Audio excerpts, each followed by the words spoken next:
दोस्तों, जब किसी इच्छा के वशीभूत होकर इंसान अपना भला और बुरा सोचना बंद कर देता है तो उसे ही वासना कहते हैं। और वासना को एक प्रकार का नशा भी कह सकते हैं, क्योंकि नशेड़ी इंसान भी अपना भला और बुरा सोचना बंद कर देता है। वासना तो हम समझ गए, लेकिन क्या वासना से बचने से और इसके इच्छाओं का दमन सही है, या इच्छाओं के प्रति उपेक्षा व्रत सही है?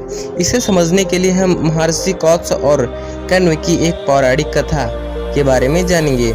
जब कौत्स ऋषि महर्षि कण्व के आश्रम में तपस्या कर रहे थे तो दोनों गुरु शिष्य अपने सभी कार्य एक साथ करते थे। एक दिन गुरु और शिष्य दोनों लकड़ियां लेने के लिए जंगल गए थे। लकड़ियां जुटाते जुटाते उन्हें थोड़ी देर हो गई, अतः महर्षि कण्व ने कौत्स को कुछ समय पूर्व आश्रम जाने को कहा।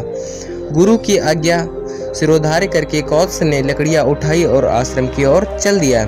कौत्स जब आश्रम जा रहे थे तब उन्होंने एक अति रूपवती सुंदर स्त्री को मार्ग में चोट से पीड़ित देखा।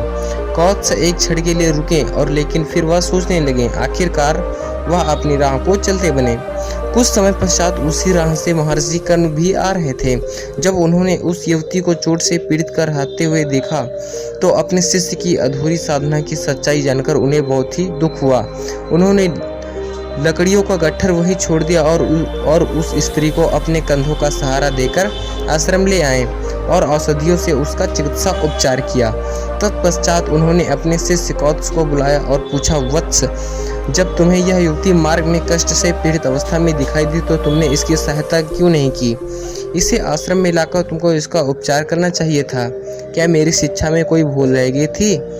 गुरु के ऐसे वचनों को सुनकर कौत्स ने लज्जा से सिर झुका लिया और बोले, गुरुदेव, आप चिंता मत होइए, आपकी शिक्षा में कोई भूल नहीं रही है। मुझे ही अपनी संयमशीलता पर संदेह था कि मैं उस अति सुंदर स्त्री को देखकर अपनी साधना से विचलित न हो जाऊं, इसलिए मैं उसे वहां छोड़कर चला आया।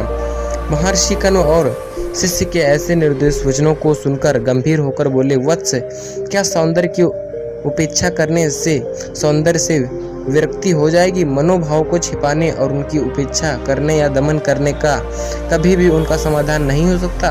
यदि तुमने ऐसा किया तो अनुकूल वातावरण में वह प्रकट हुए बिना नहीं रहेंगे। इसलिए यदि वासनाओं के आकर्षण से बचना है तो वैसे ही वातावरण में रहकर आत्म नियंत्रण का अभ्यास करना चाहिए। और क्या आप जानते हो कि क्या तैरना कभी सूखे में सीखा जा सकता है? नहीं तो इसलिए आप जब तक तैरना तालाब या फिर पानी में ही सीख सकते हैं, उसी प्रकार आप वासना से जब तक स्त्री के बीच में नहीं रहोगे तब तक आप नहीं सीख पाओगे। तो यह एक कड़वी सच्चाई है आज कलयुग की। तो धन्यवाद। इसलिए वीडियो को लाइक करके चैनल को सब्सक्राइब कर देना और कमेंट में जय श्री राम जरूर लिख देना।